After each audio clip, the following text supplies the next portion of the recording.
Isabelle Delmas nous a rejointe, notre psychanalyste, notre coach, qui nous aide à mieux vivre, à mieux aller, comment gérer la difficulté, à supporter toutes les anxiétés, les angoisses liées à un cancer. Il y a des soutiens, lesquels? D'abord, il y a le premier soutien, c'est lorsqu'on a ce diagnostic qui tombe. On fait partie d'une équipe médicale qui est formée pour ça et il y a des psychologues qui entourent, évidemment qui sont dans les unités des hôpitaux, des cliniques et qui sont là pour ça parce que ça fait un choc et il faut absolument parler.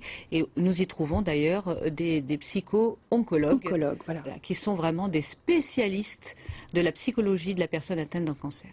Bien. Alors, on a vu le sport qui est un soutien effectivement important. Oui, très important. Vous m'avez appris ce matin quelque chose de vraiment important, c'est que pas la psychanalyse, oui, ça aide aussi, mais l'hypnose peut être vraiment une aide. C'est une des précieuse. aides multiples, bien entendu, qui va aider à la personne qui est en détresse.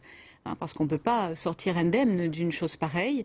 Et donc, on va aller chercher dans cette pratique la possibilité de se détendre, de mieux passer le cap des chimiothérapies, d'avoir moins d'effets indésirables, etc. Donc, c'est très important, mais ça ne suffit pas. Comme vous l'avez dit, il y a le sport aussi. Pourquoi le sport? Parce qu'il faut quand même le dire.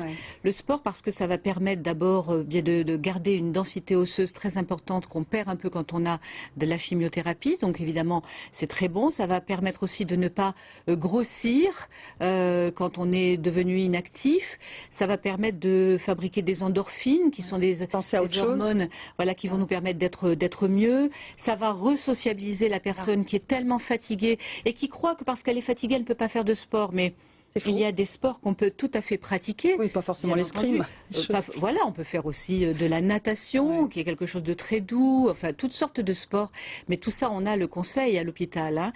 Et puis, ça va permettre aussi de lutter contre l'anxiété, qui est quand même quelque chose, l'angoisse, l'anxiété, c'est très important. Pour moitié des personnes qui souffrent de cancer, elles ont cette pathologie. Pour terminer, ça peut être aussi un moment de clairvoyance sur le sens qu'on donne à sa vie.